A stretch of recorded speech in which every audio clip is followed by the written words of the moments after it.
Hi, Ian Jackson. Good to see you. Well, I guess I'm broadcasting. Again, forgive me, I'm still working through technical issues. Enough of that. I am out here today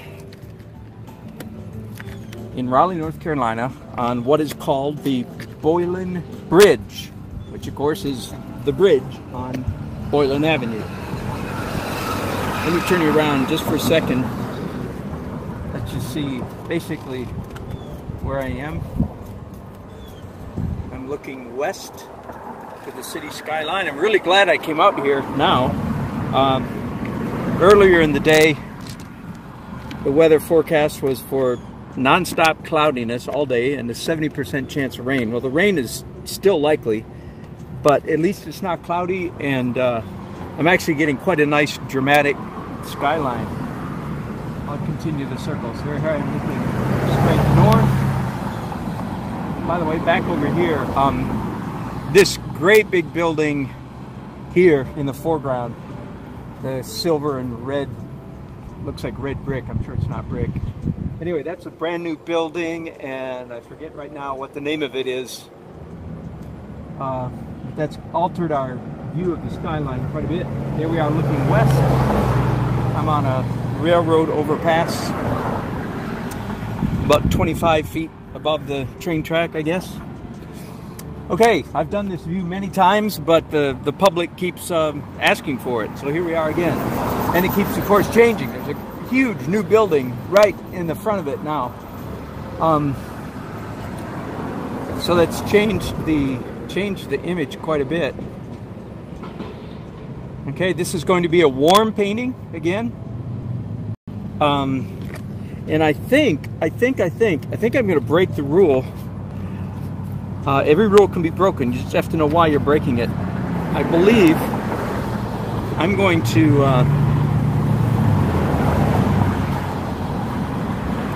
put the horizon, the literal horizon,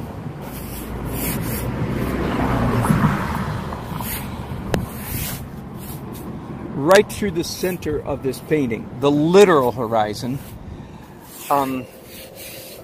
What I mean by the literal is every scene, landscape scene, of course, has a literal horizon. That means if there were no hills, mountains, valleys, trees, houses, buildings, and you were just standing here, where would the horizon be? That's the literal horizon. And I think I'm going to put it, I guess, just a little bit low. But in landscape painting, there are often, well, let me point you this way while I talk about it. There are often visual horizons. For instance, let me see if I can get my hand to line up right here for you.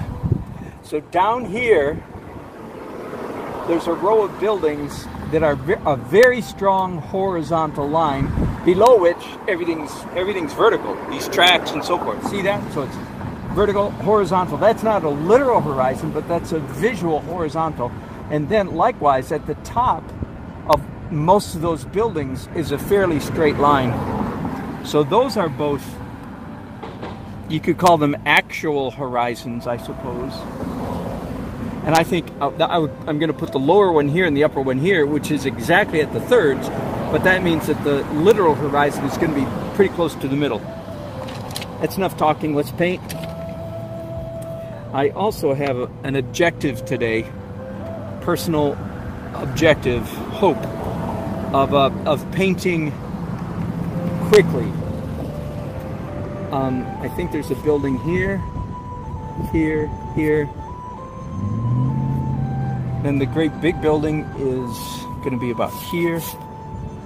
I say great big, it's not because it's not the largest building out here by any means, but it's the closest one. So it appears larger than all the others.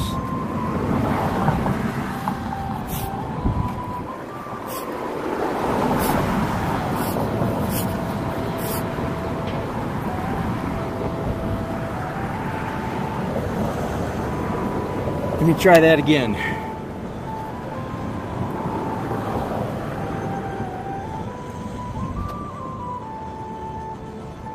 The jail is right there. You don't need to know that that's the jail, but that helps me get a marker. Okay, then I move this building over. And then the Looks like the last building is going to be the Marriott. Oh no, this is the jail. Oh no, that was the jail. Sorry.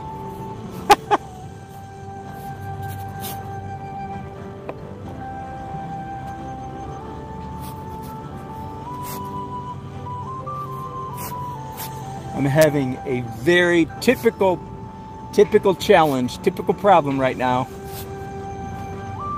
If you don't know this is a typical problem, listen to me. Our eyeballs have built-in telephoto function. That's what I call it. A built-in automatic telephoto function. Which means that anything that we look at intently, anything we look at carefully, tends to grow in our field of vision. So what's happening is every one of these buildings that I'm looking at, as I look at a particular building, it grows in my mind. Does that make sense? So I tend to draw it too large. Same thing happens in portraiture, by the way. Whatever feature you're focusing on tends to grow in dimension. Gets larger, wider, deeper, stronger. And then you find that there's not enough room on the face, if it's a portrait, for all the features. I'm experiencing exactly the same thing here. Knowing that it's a reality and doing something about it are two very different things. I know about this reality, and I'm trying to fight against it, and I'm still having a hard time making it work.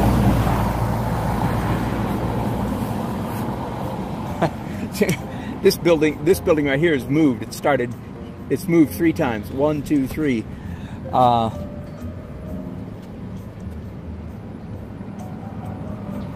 So yes, this is one of those times when I will be drawing this subject matter over and over and over again before I settle on the final arrangement, the final drawing. Of course, there are other ways to do this. Of course, you could use a grid. Nothing wrong with using a grid, even a handheld grid. Nothing wrong with that. It's legal. My friend Mike Rooney does that quite a bit. Whatever you have to do to get the job done, to get the thing drawn accurately.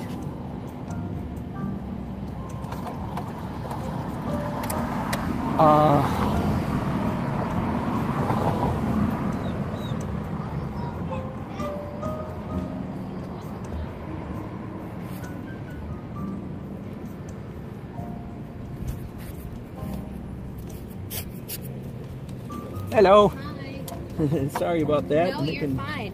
A narrow path. It's good. I'll move that in a little bit No, for. you're good. He's trying to get by with their baby carriages here. There. Okay, I am going to brush over all of that, partly just to help it dry more quickly. And then I'm going to go ahead and start drawing with some pencils.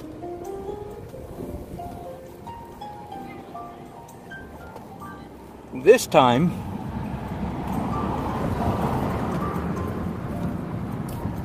drawing for the 4th time now, and I'm going to try to focus on the shape of the sky. So instead of focusing on the shape of the building, I'm going to try real hard to draw the shape of the sky.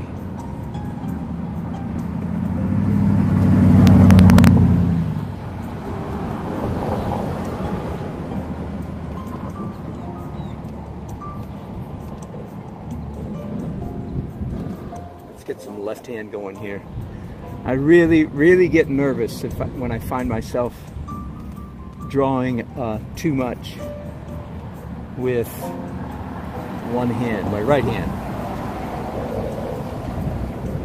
Strangely, I never get nervous if I find myself drawing too much with my left hand. Isn't that funny? So yes, if I want to avoid nervous feelings of nervousness, yes, I draw quite much with my left hand.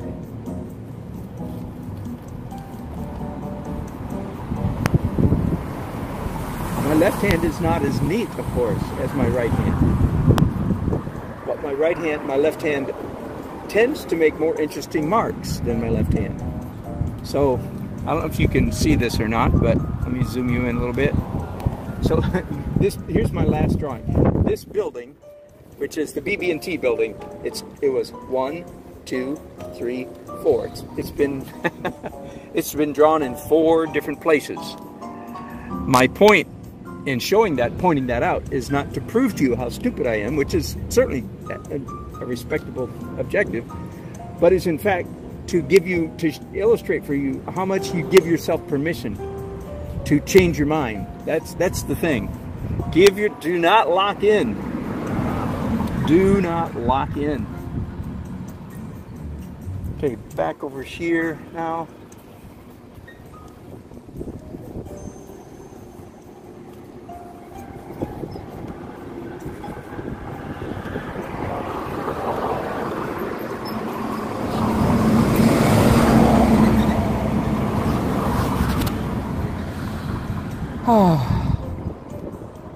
Okay, I'm going to do something very unusual right now, and that is I'm going to go ahead and paint with white. Partly because my drawing is so messy at the moment, but I believe that the pencil rendering that I just did, I think, was the most accurate of my 4 drawings so far. Which is, of course, as it should be. Each drawing should be, that doesn't always happen, but each drawing should be a little more accurate than the one before.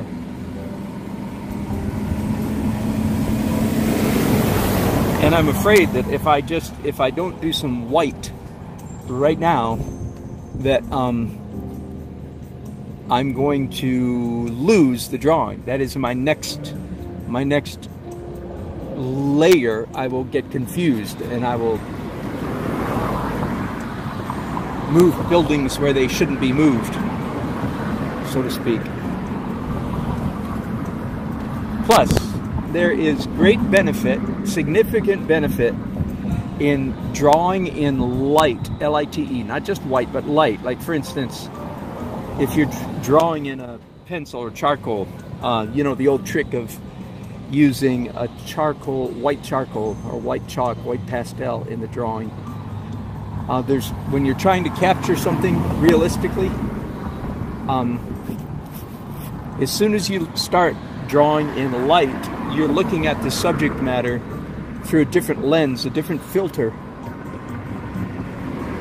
and you see different things in the subject matter than you saw when you were just drawing in dark.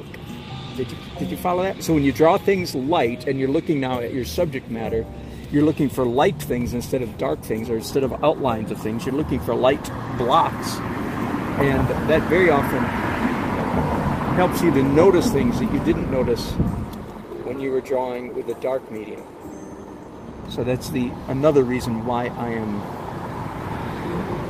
going ahead and painting in white prematurely, if you will, more early than I normally do. And yes, see, I'm going to go ahead, even though I tell people don't erase erroneous marks, you don't get grumpy and feel like you need to erase them. Well, I'm not grumpy, but I'm erasing these lines because, quote unquote erasing, painting over them, because I don't want to get confused. I'm afraid that I will forget that they are erroneous, and I'm afraid I'll come back and start depending. That has happened many times before. So that's why I'm painting so earlier than my normal in white. Let me apologize, by the way. It's sunny out here. Of course, I'm in shade. I'll back up here in a minute and show you my rig, but I can't see my screen very well at all, so I can't see any comments that are coming in. I'm so sorry. I will look forward to seeing them all on later on. But of course, then that means I can't respond back to you right now. And I'm sorry about that, because I love talking back to you. But I honestly can't see my screen that well, so.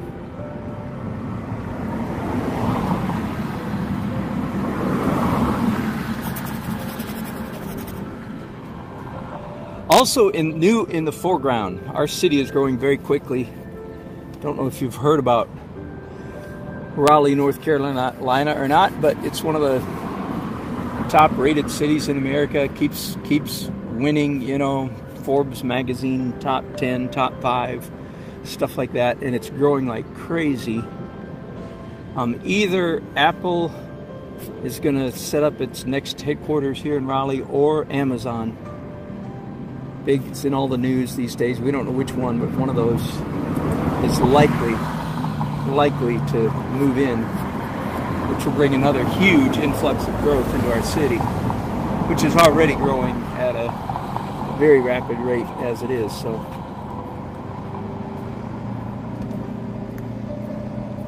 and of course, growth comes with problems, of course.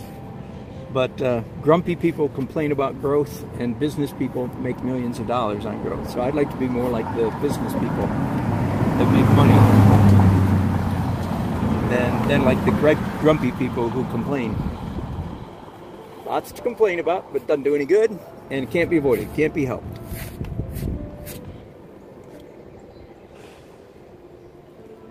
Okay. So now I have a problem on my hands because I have all that white paint on my canvas, wet white paint. And normally I would pause my video right here and let that dry. But because of the technical changes that Mevo has made to their application, I haven't learned how to pause yet and resume this broadcast. So I'm just going to keep the camera rolling and try to invent things to do while I wait for this to dry. Does that make sense? The first thing I'm going to do is just back you up, just for fun. And I can't see exactly what you're seeing, but I want you to see my setup, my getup. There it is. So that's my most used plein air easel. If you are a plein air painter, then you recognize that that's a pretty big easel for plein air painting, and that's because I paint pretty big compared to most plein air painters. But this easel was built 7 or 8 years ago to replace one that was roughly 4 times as large. Yes. It weighs a couple 100 pounds or more and rides around in the back of my van all the time. And that one was built about 12 years ago to replace one that was roughly 5 times the size of that one. Okay, so that would be roughly 20 times the size of this one, right? 20 times, that's correct. That one, you could see it on my website. It weighs about 2,000 pounds or 1,500 pounds. Can hold an 8 by 10 foot canvas, 7.5 by 11 to be exact, and takes a couple hours for 2 men to set up, and so forth. That's what I do at big festivals. So even though this is large compared to most painters, it's 1/20th the size of my big one and 1/5 the size of my next one up. So it doesn't bother me that much. I have a smaller one, but I don't use it that much. Okay, I think this stuff is dry enough. I'm going to go ahead and do some more glazes. It's not really dry, but I think it's dry. Hope it's dry enough to do some glazes on and not just turn all the white paint into white soup, blue soup in this case. So I've got some phthalo blue on my brushes, and I just put some extra medium. I do this anytime that I really want to get a nice transparent glaze on my canvas. Okay, enough of that. Let's do some of that same blue down here at the bottom, just because the clam for landscapes, the clamshell is the top and the bottom should match. The clamshell this way, the colors at the top and the colors at the bottom not match, but relate to each other. So giving them the same underpainting in the middle, not a bad idea. Give them the same underpainting in the middle. Now let's do underpainting. Give them the same underpainting at the top and the bottom of your canvas. I didn't mean to say in the middle. Give them the same color underpainting, the top of your painting and the bottom of your painting. There, that's a good, simple way to put it. Same thing here, more medium on my brushes. This is for the warm stuff, the buildings in the middle. Now, the lighting that I'm thinking of for this painting is late afternoon, evening. So again, to you students who are maybe just trying out, just picking up the plein air thing. The sun moves constantly. Now, one of the options, by the way, well, there's several, but one of them is just to finish a painting in 20 minutes. That's a very valid option. There's a lot of plein air painters that do that. Go out in 20, maybe 30 minutes, and they'll finish an entire painting real small, 8 by 10 inches or something like that, right? But hey, that's probably that's way more common than what I do. Old friend, here he goes. That's one option. If you're just out there 30 minutes, you know, the sun doesn't move that much. So that's one option. Another option related to that is Claude Monet, the father of plein air painting, the real father of plein air painting. French, 1890, early 1900s, something like that. He did large paintings. He would take out a canvas this big or larger and pick his scene, paint for 15 minutes. Put that canvas down, pick up another canvas, paint for 15 minutes. That one down, and so on. So he'd bring 8 or 10 or 12 canvases out and paint throughout the day. Then he would come back the next day, or the next day that I presume that the weather was roughly similar to his first day, and he would pick up canvas number 1 at the same time of day. If he painted from 2:30, you know, 3:30 to 3:40, he'd pick up that canvas, continue, and so on and so on. So you can see, then after, you know, 12 days or something, I don't know how many days it was, he would have 15 complete paintings, all of the same subject matter. His water lilies, all the same subject matter, but all with different lighting. So that's option number 2. Go for it, I say. Option number 3. As soon as you show up at a painting, at a plein air, as soon as you pick your subject matter, you look at it and you say, bingo, yes, this is the lighting I want. In which case you take out your camera and you shoot it right then. That's option number 3. And then the rest of the time you're out there, you try to remember what it was like. You try to remember what the bingo was like.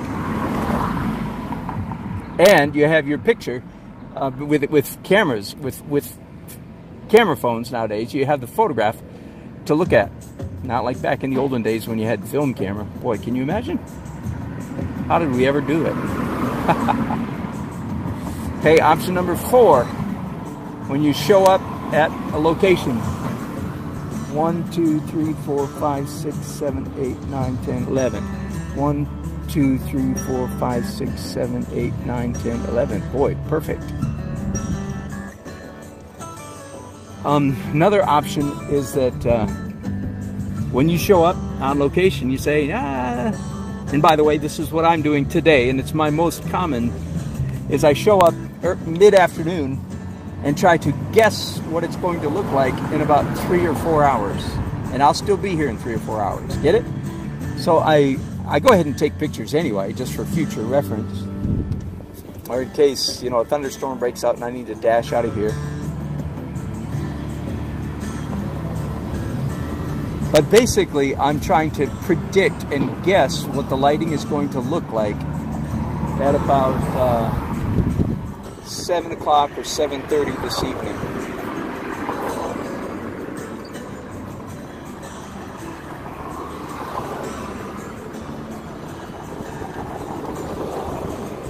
And that is my most common modus operandi. My most common approach is to predict and guess. And then when I'm out here, if the weather is still good, of course, I'll discover, you know, did I hit or did I miss? How close am I? 1, 2, 3, 4, 5, 6, 7, 8, 9. 1, 2, 3, 4, 5, 6, 7, 8, 9. Close enough.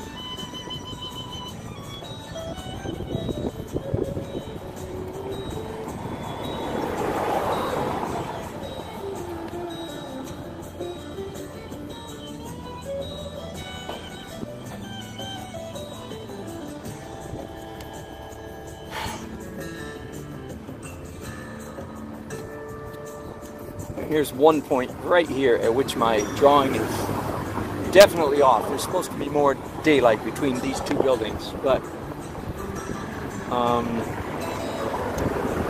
me see. I can squeeze this one over just a little bit, maybe.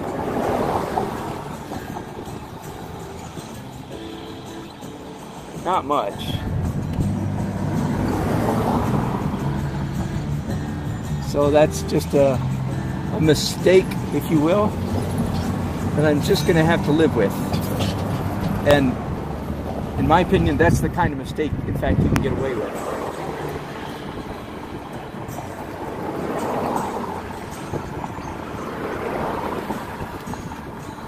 Moving buildings just a little bit left or right is legal.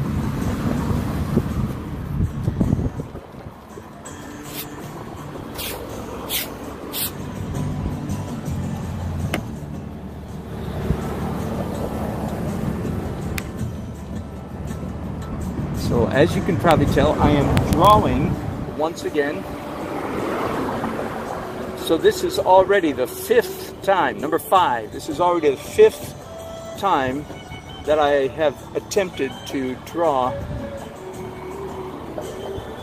this skyline in just however many minutes I've been out here. Not very many minutes.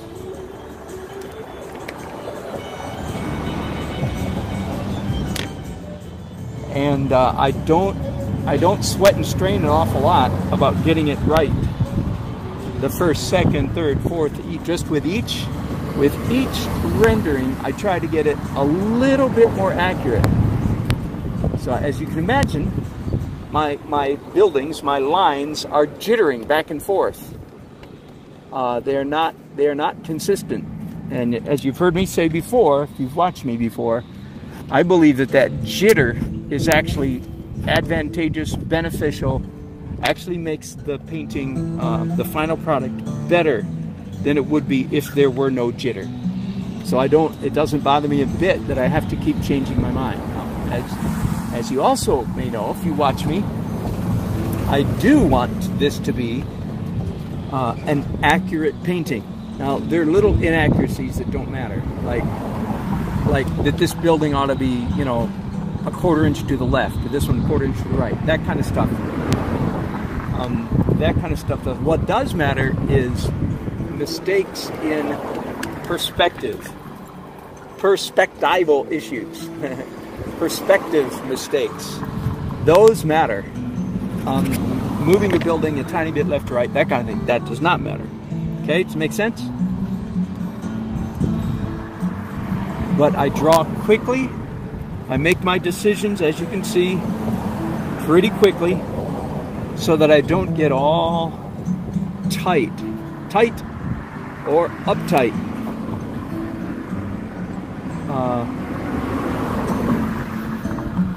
With the drawing. So I make my decisions fast. Come in, shoot, and get out. Because, again, this is my 5th dash in. If I can compare my drawing to a shootout. Shootout at the OK Corral or the OK Saloon. I come in, shoot, empty my 6 shooters and run out.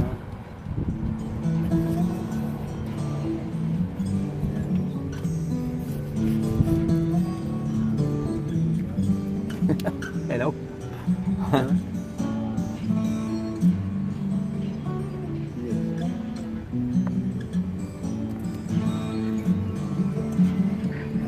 And of course, I'm trying to, especially this time around, I'm trying to actually do a little bit of architectural detail so that the literal appearance, color, you know, there's a little bit of brown, green here, a little bit of red here, yellow building, actually blue and brown, etc., red and purple and so forth. So I'm already also trying to indicate in this drawing, in this layer right here, some architectural details, not too much, just a little bit. If there's a red-orange brick building right here, and there it is, and then there's another one right here and right here.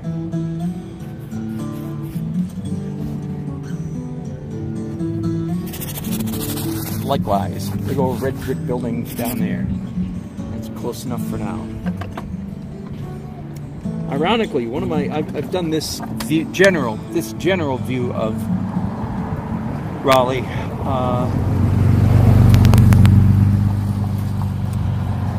I would guess 6 or 8 times over the years. If you give me permission to be wrong, because at my age, you tend to forget how many times you do things because it all runs together.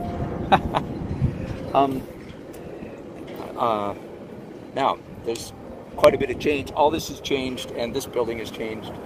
So there's quite a bit of new stuff here, but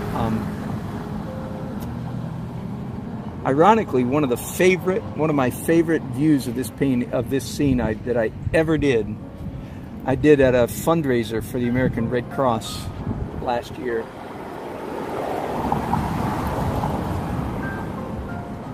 It was 24 by 48 large canvas, 24 by 48 inch canvas, and I had to paint the whole thing in like 2 hours.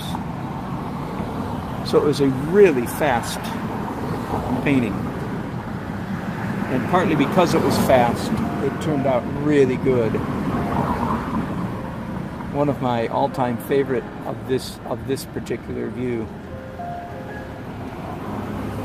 So that's very much in my mind today while I paint, because I'm saying, come on, I want to paint fast, like I did, as I did last year at the Red Cross.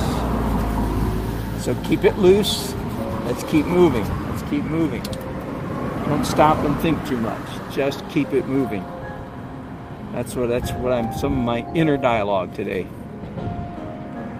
Trying to crack a whip here.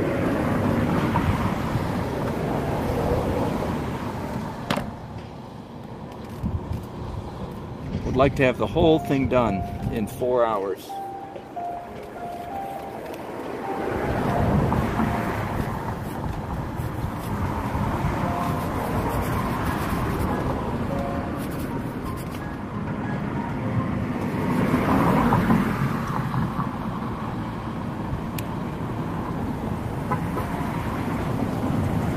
Friends honking. I don't know who they are, but I know they're friends.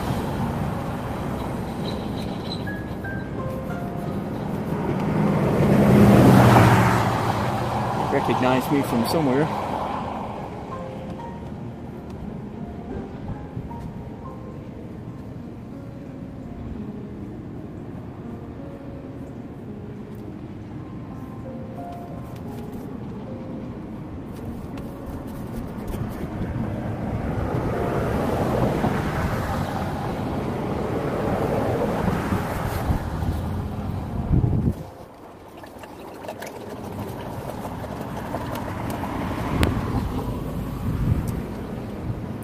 Layer number 5.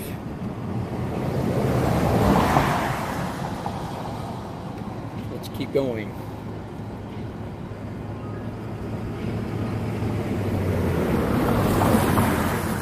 Once again, I'm going to do something I don't believe I've ever done. So this is new territory. I'm going to draw with pencils again. Okay, so those of you who are new, it's a pencil made by Jerry's Artorama. It's called Jumbo Jet Black. Not as greasy as a grease pencil, not as dry as Conti crayon.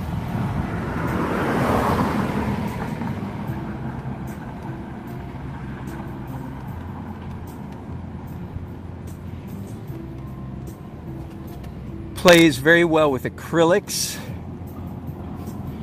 and plays very well with oils, both. So what is new right now is I'm using the pencils twice in the acrylic phase.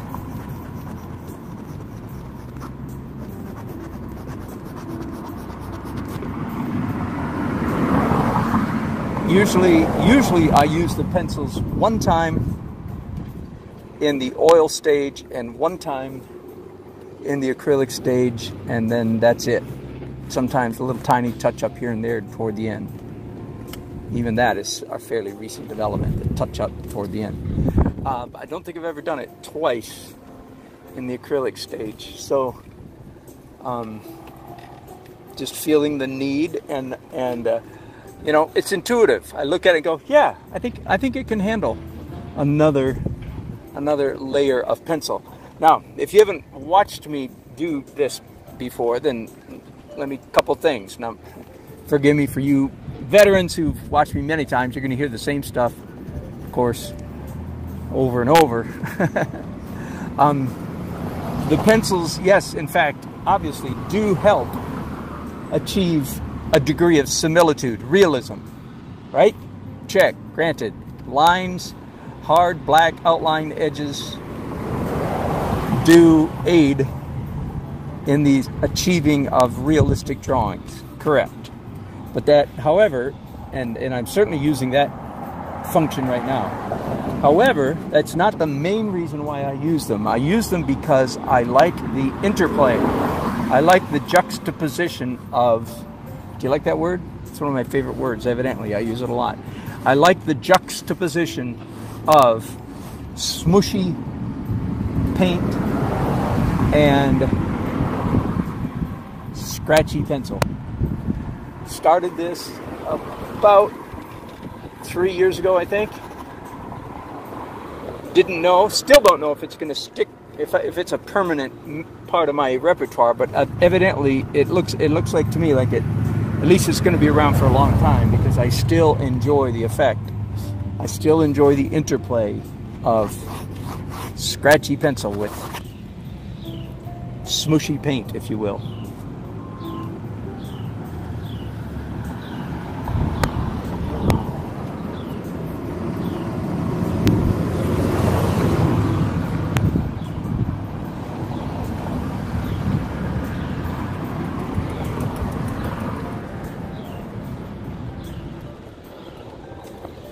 And I'm doing pencil right now very much more than normal. I'm doing it to achieve realism. Again, more than I normally do at this point.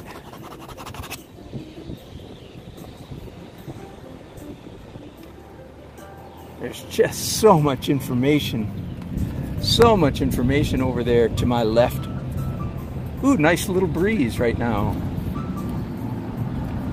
Kind of nice. So much information that I'm really just scratching and clawing, trying to get each little piece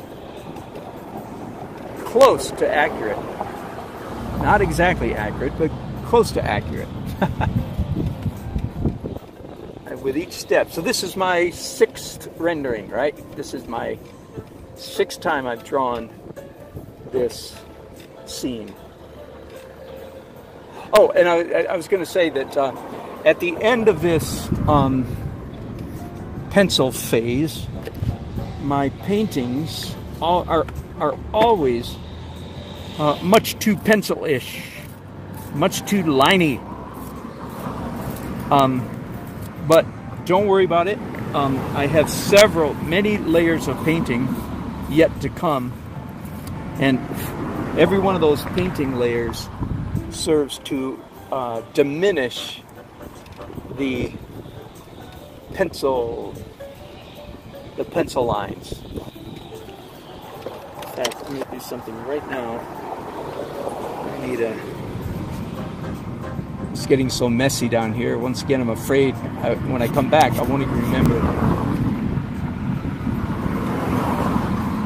which of those marks I have deemed to be correct. So let's go ahead and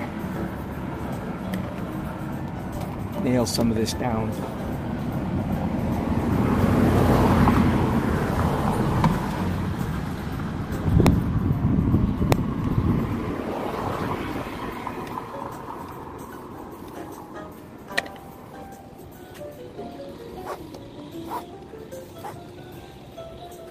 Okay.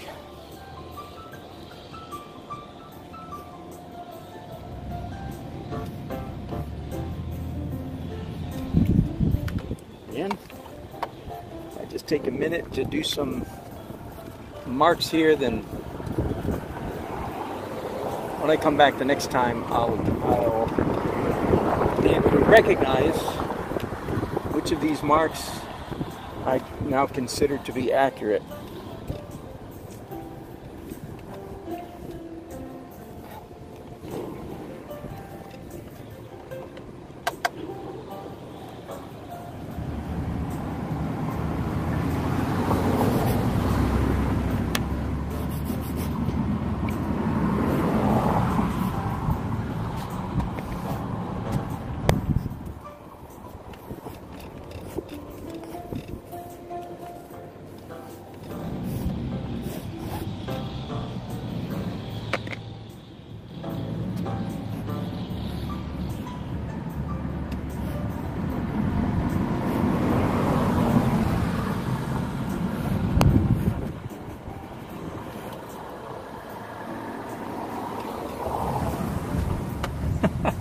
I don't think I've actually ever rendered a painting in this manner, ever in my life, where I'm going back and forth between different colors and pencil and paint, back and forth and back and forth. I don't think I've ever done it like this. Usually I grab one tool and I tend to stick with it.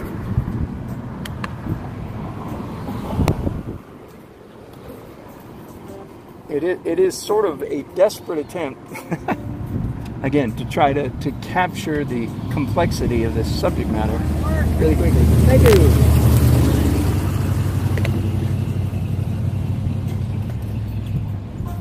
Okay, and then there's a big tree, a couple trees right down here. So, yeah, let's pick up a green brush. Not a green brush, let's pick up a blue brush, dip it in green paint. And again, those trees are not anywhere near this kind of green. That's not the point. It's just a marker. I'm just doing it. Oh, it goes way over here. Wow. I'm just doing it green as a reminder. But having done that, let's do. There's some other green over here. These are trees. Here we go. Okay.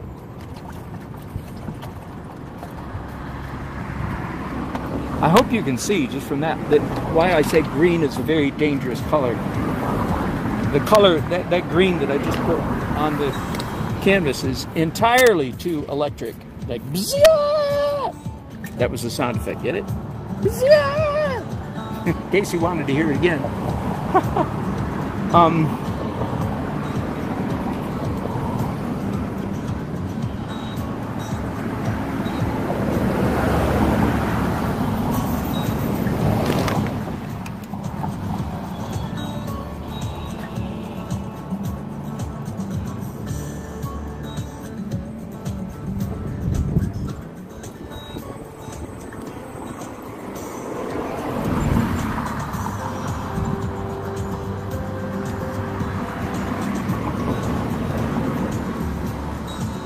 You know, being out here on the sidewalk makes me think of a topic that I teach on often.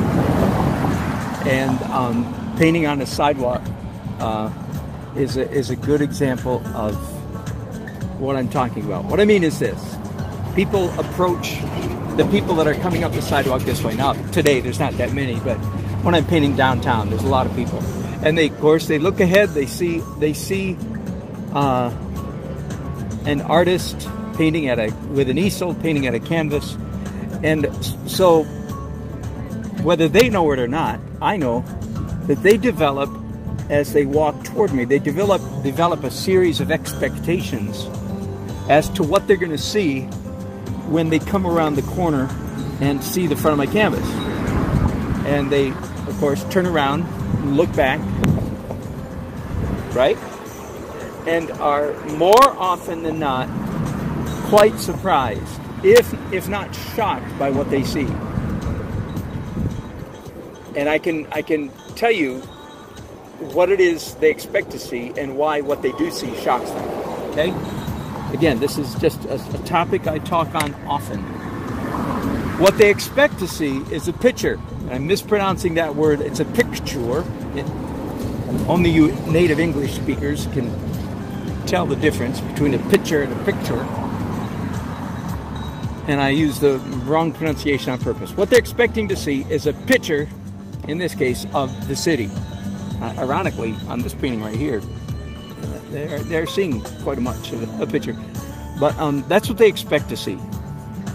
When they come around the corner, what they do see, what surprises them, is they don't see a picture, they see a painting.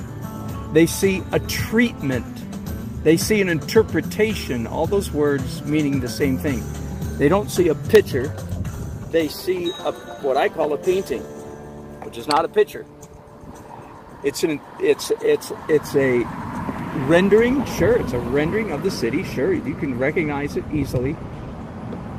That's not what surprises them. What surprises them is, first of all of the abstract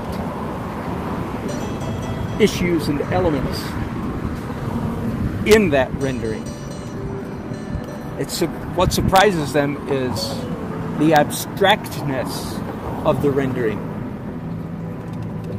1, 2, 3, 4, 5, 6. Is that right? 1, 2. Yep. Oh no. 1, 2, 3, 4. Okay, it's actually 7, but it's going to stay 6. That's a mistake we can live with. So what surprises them is not that they see a picture. What surprises them is that they see, okay, a picture that is highly abstracted, and they're surprised at the degree of abstraction, the degree to which my brush strokes, the colors, the texture, the layers, the lights and darks, and so on and so on and so forth, the degree to which I have given preeminence to those issues. Now, they're not artists, so I don't expect them to be able to verbalize this. I don't expect a non-artist to come out and say, by golly, I was expecting to see a picture, but instead I'm saying, no. I'm interpreting their behavior. They don't know why they're surprised. I'm telling you why they're surprised, as my fellow painters, why they're surprised. And if you want to know what I'm talking about, not too many weeks ago, go to my YouTube channel, which you're in already, and do a search for picture versus painting. And I can't remember if I misspelled picture on purpose or not. I can't remember. But probably picture versus painting would be enough. And I do 2 small paintings side by side of the exact same subject matter, side by side. And I try to make one a picture and the other a painting. And in that, if you watch the whole thing, you'll I think, capture the essence of what I'm talking about. Why does it matter? Now, in my opinion, discovering the difference between a picture and a painting is, in fact, the crossing the Rubicon. It is the pivotal moment in the life of an artist. Now, obviously, not everybody agrees with me, because some people still spend their entire lives doing realistic pictures, and that's all right. That's all right. Maybe that's why they were put on the planet. But most of you, most of you won't really become a painter until you learn the difference between a picture and a painting.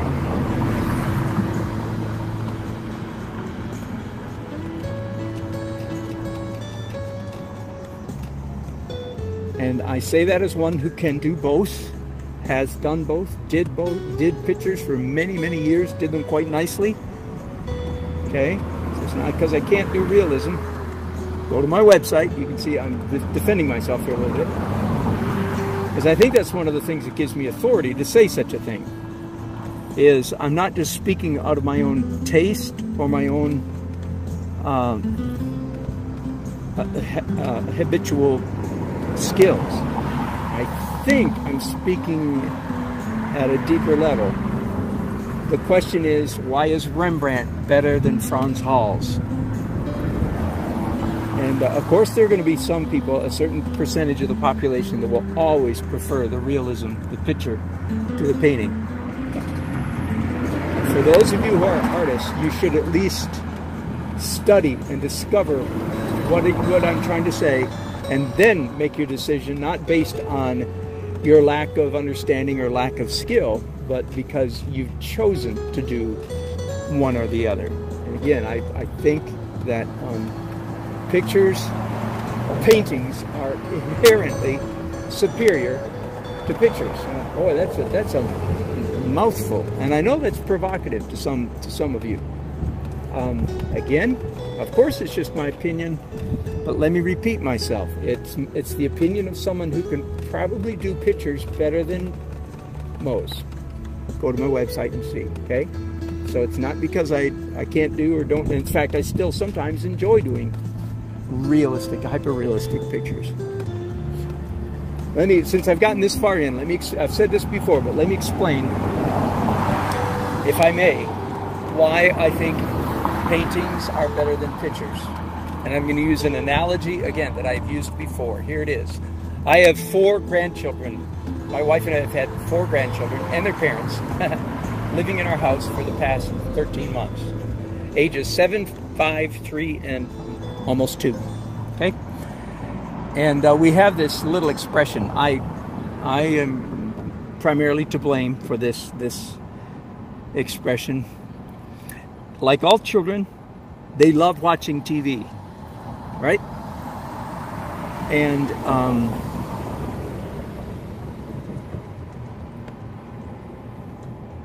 they will just sit in front of that boob tube for hours on end till they're brain dead and just about sick with whatever it is, television sickness, whatever you call it. Okay, so what I call it with my grandchildren, same as I call it with my children, is I say, watching TV turns your brain into milk. Okay, now they know, kids are pretty sharp, you know, they know I'm kidding. They know I'm using analogical language. They know I'm not speaking literally. They know that it does not literally turn their brain to milk. But they can tell also that I'm serious, that it has some deleterious effect. They don't know the word deleterious. Some of you don't know the word deleterious, but we won't tell anybody. They know that I believe it has some deleterious effect on their well-being. And they know that Grandpa, they call me Big Cut. They know that Big Cut does not want them watching a lot of TV because it turns their brain into milk. Okay? Now, one of the other activities that we enjoy doing together, and they enjoy it, is they enjoy hanging out in my studio. And while I am painting, they love to draw, and I like that too.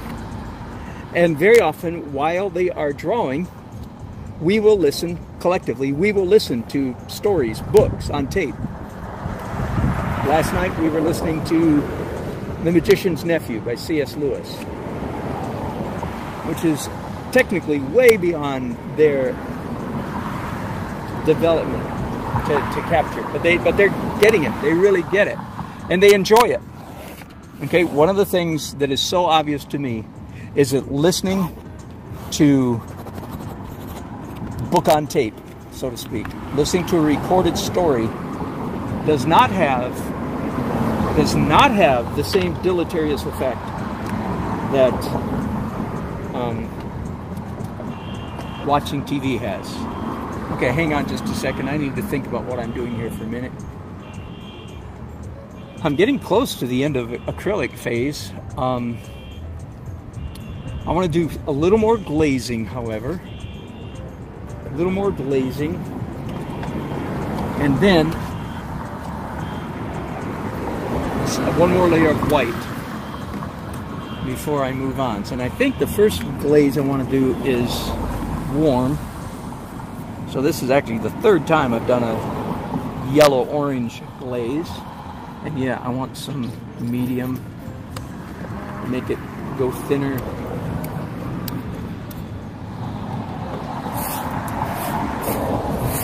Now, one of the challenges about these pencils is that when you rub water on them, they smear. Okay, so I've had several viewers say, "Help, help!" When I rub my pencils, when I rub paint brushes on top of my pencils, it smears, and it does indeed. It does indeed. There's nothing you can do about that.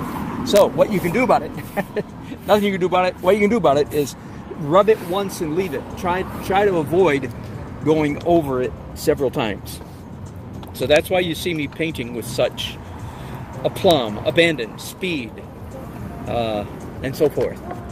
I'm going to do one more layer of glazes. This time, some more blue up in the sky. And I have just used up the end of my Liquitex gloss medium and varnish. So there we go. It's actually darker than I want it to be. So let's come over here.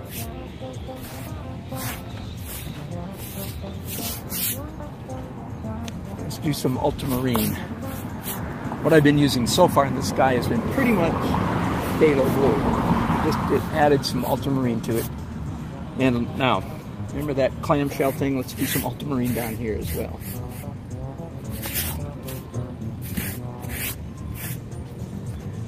Okay, that's good enough.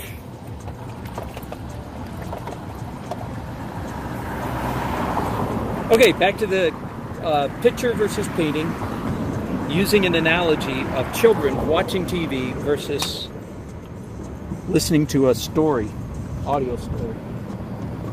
Listening to a story does not turn their brain into milk.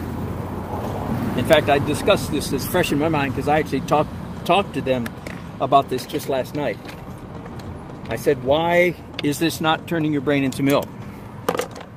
Now, I don't know if they got the answer right, but here's the answer. The answer is because when they are listening to a story, their brain is very actively engaged in the process.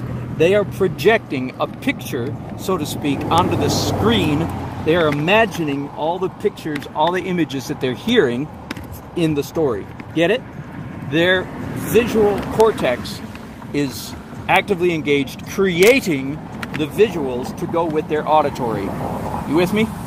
And I think that's a fairly good parallel to what happens when we view hyperrealism versus impressionistic paintings. Hyperrealism, the viewer is passive.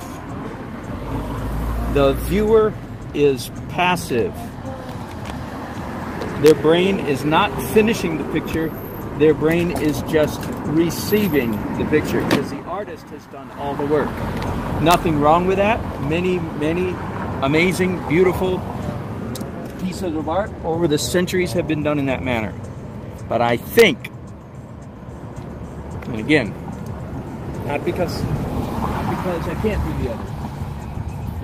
I was persuaded of this late in my artistic journey, that when you look at a painting that is messy, your brain is actively involved, actively engaged, completing the picture. So, for instance, in this painting, I want all of these marks really to hit a sweet spot.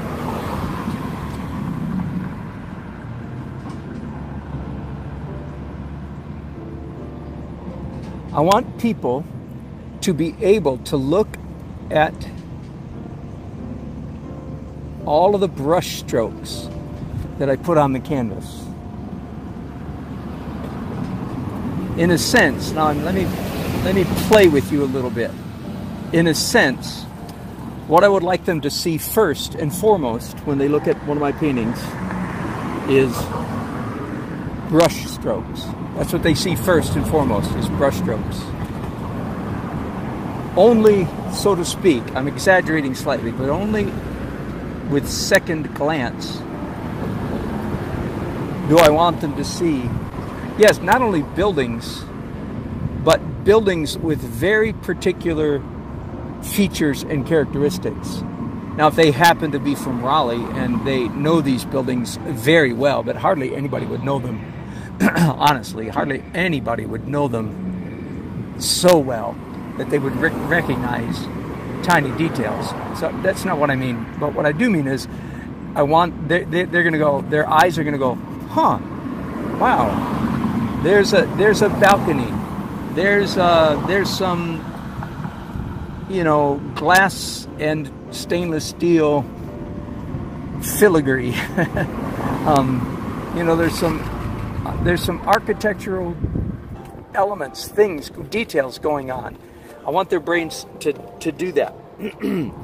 I contend that is in fact that act, the act of finishing the picture in the brain of the viewer, finishing the picture in their mind, that is in fact creates the largest part of the aesthetic buzz.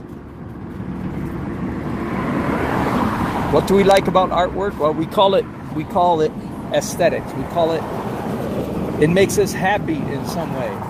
Or as I like to say, a little drop of joy juice gets released in our brain. Bazing!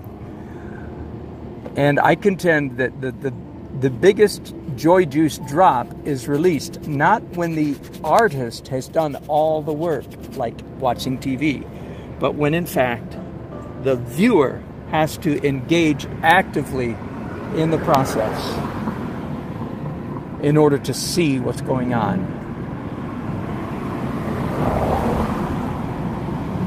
Okay, that was a long tirade, wasn't it? Some of you eventually are going to discover that I'm right. Of course, it's just my opinion. Yes. Of course, just my opinion. And I would recommend that you take my opinion, of course, with a grain of salt, but based on my track record, okay? So if you're somewhat of a beginner painter, don't dismiss me too quickly just because you haven't heard this somewhere else. Just because you haven't heard that somewhere else has more to do with where you've been. Let me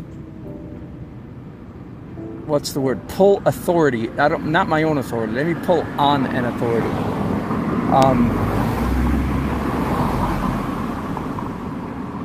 I think probably the granddaddy of us all in the United States, in America right now, is Oil Painters of America. Now you could also say National Portrait Society, I think it's called, of which I am not a part, of course. They would be a sister organization. Many people in OPA are in both organizations. I would say those two, and then the Atelier movement. Now, the Atelier movement, they disagree with me, you see. They opt for super realism.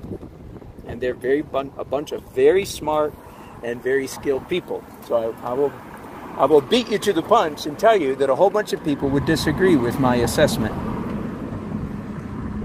don't cheer too loudly, because a whole lot more would agree with my assessment.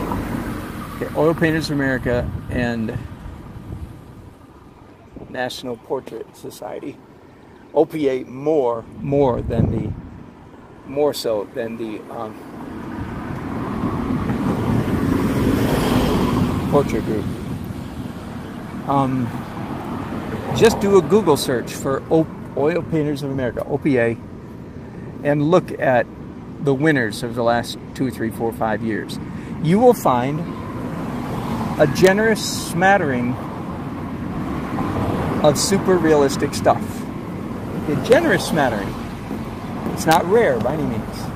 But what you will also find is the great preponderance of the award winners follow more my school of thought. My tendency.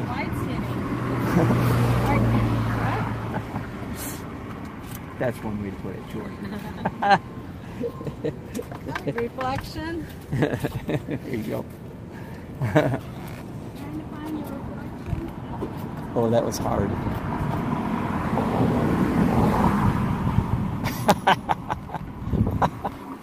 Okay, I want some credit from some of you guys. I bit my tongue. It's because she was a teacher with a bunch of kids in tow, and I couldn't correct the teacher right in front of a bunch of kids, so she was trying to sound artistic.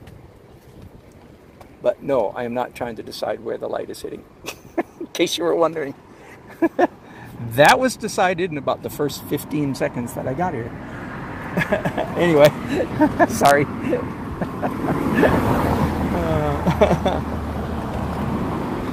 And I was a nice guy. I kept my mouth shut and smiled and nodded.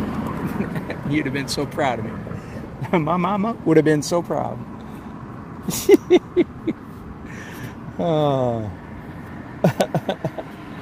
Trying to decide where the light's hitting. Oh.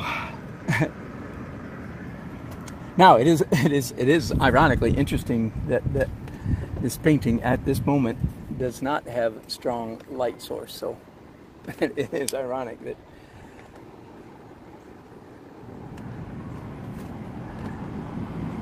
I don't know if she picked up on that. I don't think so.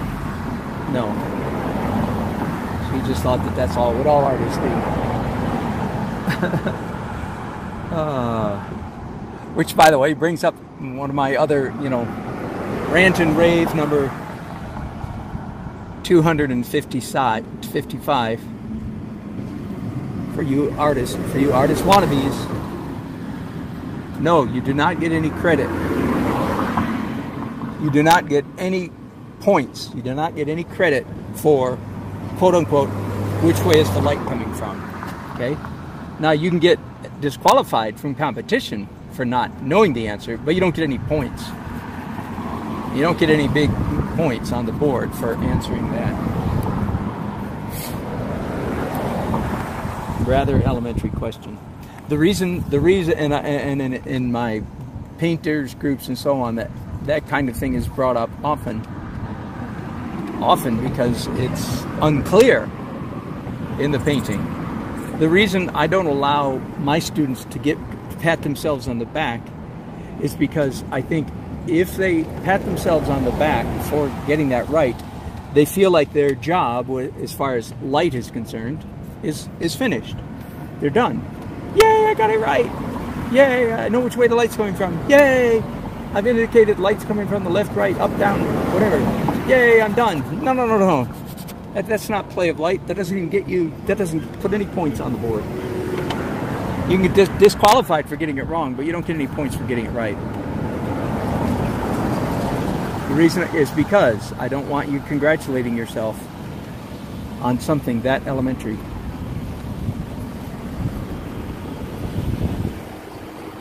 As if you do, you're likely to stop at that point and feel like you've accomplished something, okay? Instead of pressing on to where you will accomplish something. What you want to accomplish is zim, zang, zowie, zash, splash, slash, bazoing, going, crash, boom, slice, spice, mice, nice, geis.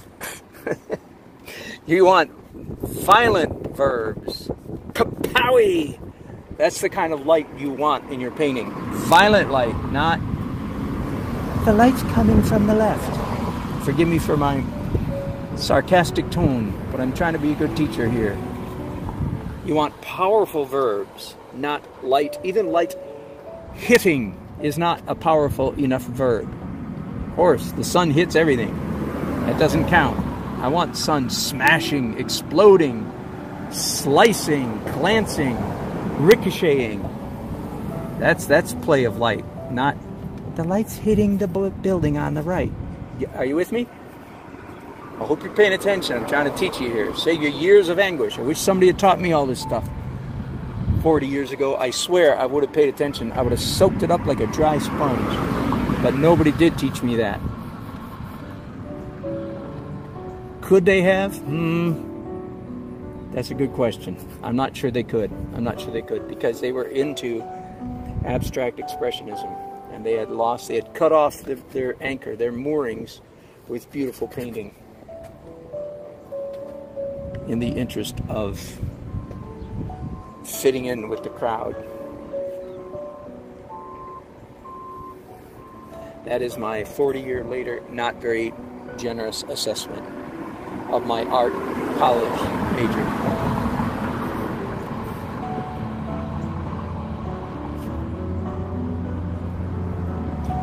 Oh, there's three great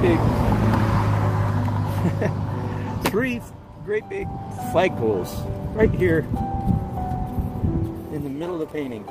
I didn't even see them till right now, just this second. Hey, this is Wednesday. I'm sorry, this is Tuesday, July 31st. And all those flags are at half mast. Anybody tell me why? Something happened today I'm not aware of?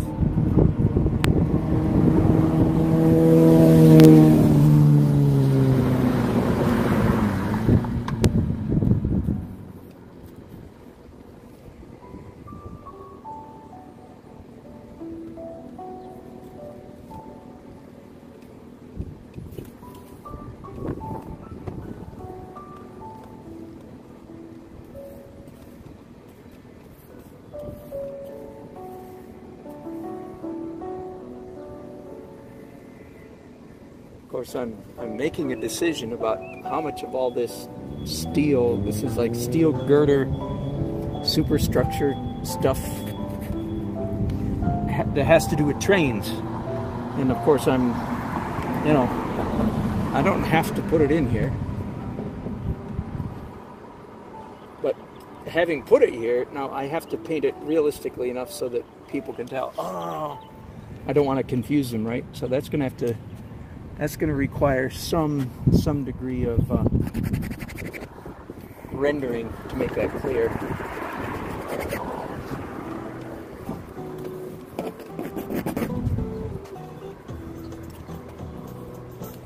Okay, does anybody want to tell me? I think this is the 7th time that I have rendered this scene. Just in case you're counting, I think this is number 7.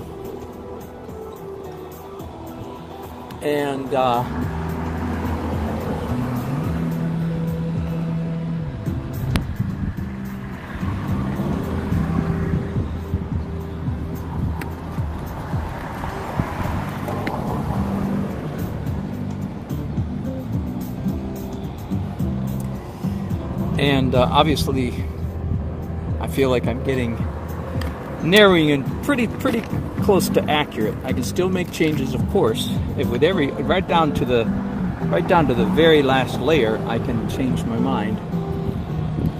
But of course, I don't want to have to do that. I'd like to be close.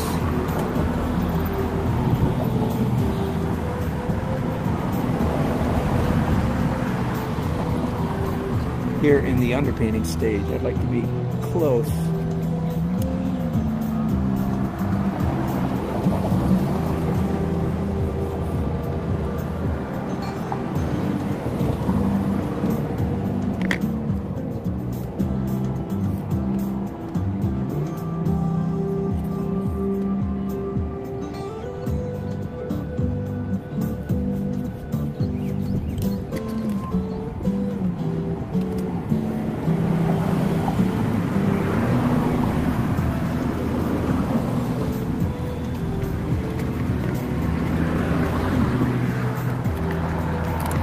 So I'm doing a little bit of an unusual trick here in that right now I'm painting with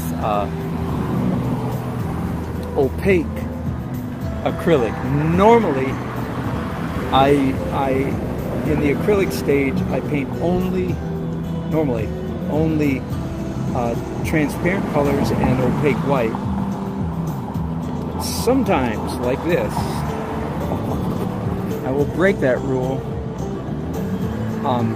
partly just because it's a very complicated subject matter, and I can render it more quickly if I do this. So this is sort of like a cheat. I'm cheating my system by doing opaque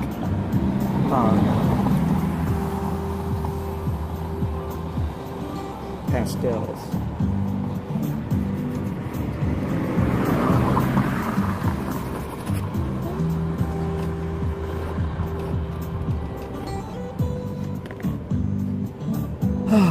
Phew. Okay, enough of that.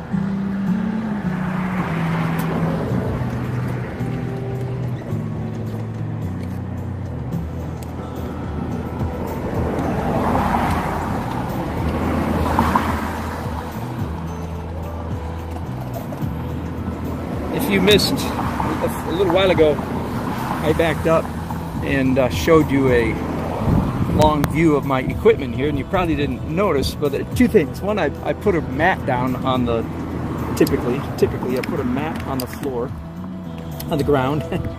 Two mats. One is to catch paint drips, because I don't think probably the city, even though I probably wouldn't get caught, but I don't think they would take kindly to me bespeckling their sidewalk with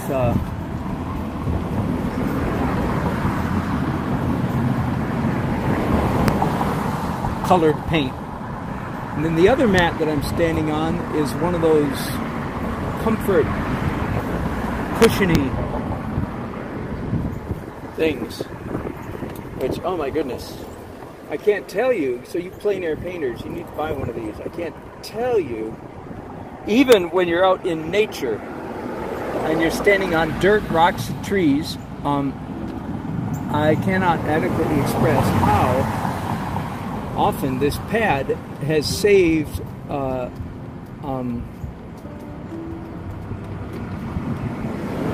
feet from excessive tiredness. What's the word I'm looking for? Not tiredness. Anyway.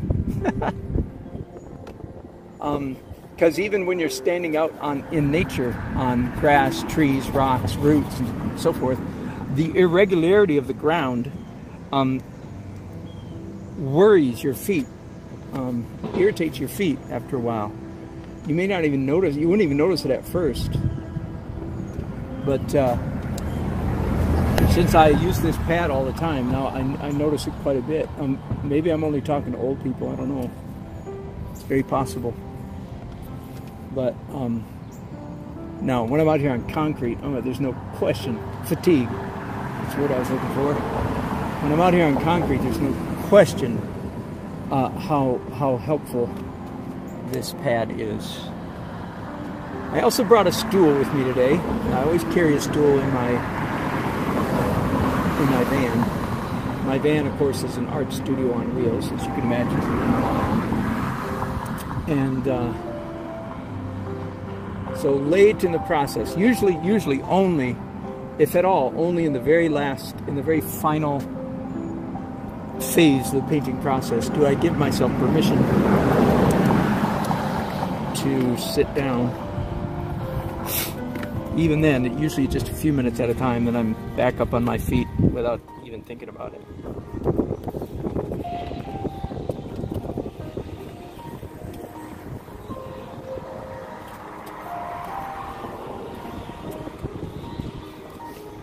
Of all the buildings in our Raleigh city skyline, this one right here, it's the BB&T building.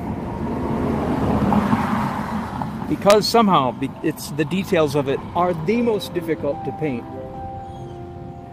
The overall building has a greenish cast to it, And that's simply because the windows, that are, of which there are hundreds, the windows are tinted green. And then the very top of the building, this part up here, is also tinted green. So it was a very conscious decision, I can tell, on the part of the architects for this building to have a greenish hue.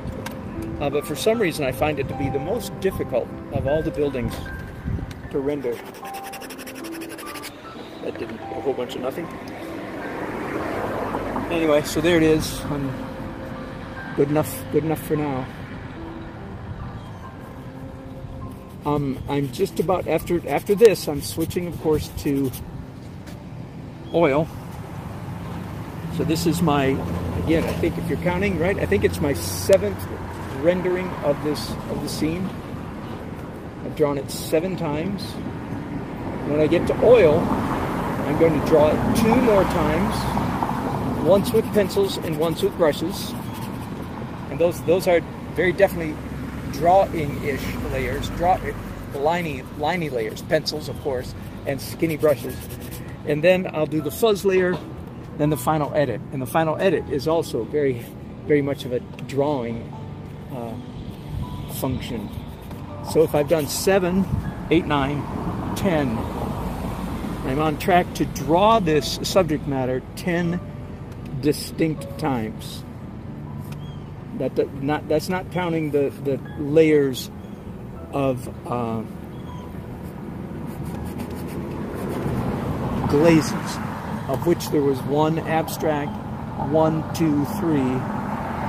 There will be 4 layers of very abstract glazing-like effects and 10 layers of drawing. So a total of 14 layers. Pretty typical these days. Maybe 1 more than normal because I did pencils twice. Yeah, that sounds right.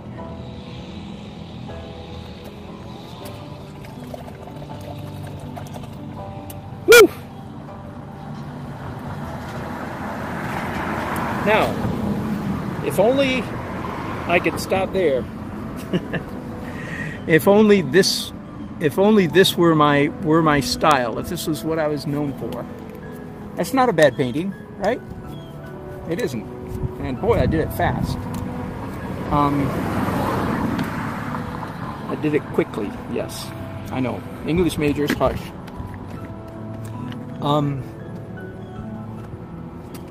Oops, sorry. I keep kicking you guys. Yep, gave you a turn there.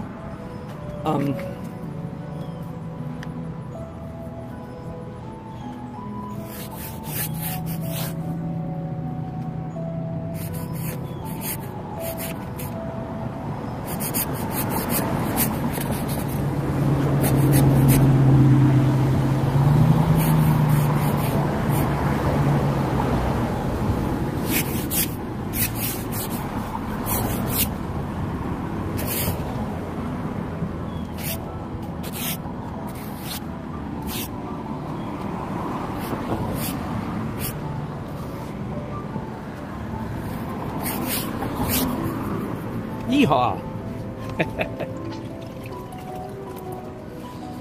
All right.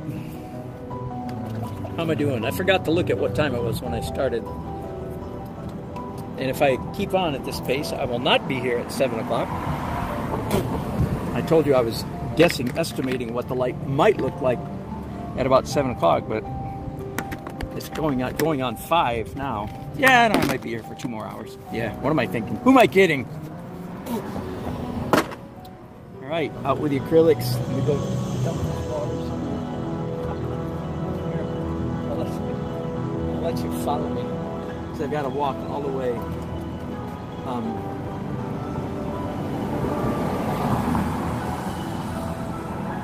All the way off the bridge.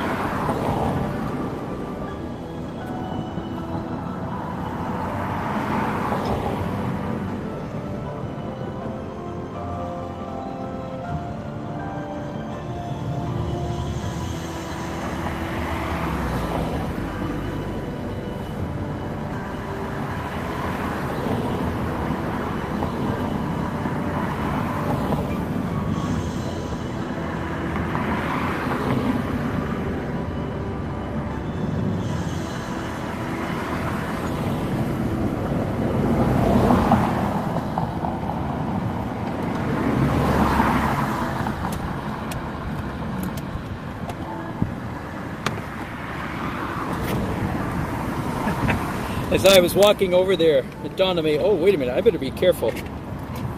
There's homeless people living under this bridge. There's homeless people living under every bridge. If you're America and you're in a city in America, there's homeless people living under pretty much every bridge in your city. You just don't know it. That's a slight exaggeration, not every bridge, but yeah. Yes, indeed. Fact of life.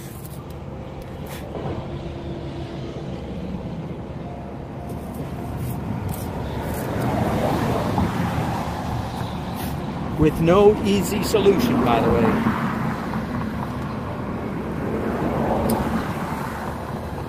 No easy answer. If you think there is, it's because you're selling something. If you think there's an easy answer, you're either very young and foolish, or you're selling something. I suspect the latter.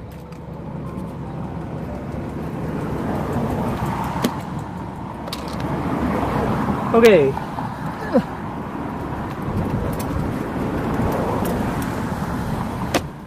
Now, here's my oil paints. I don't know exact.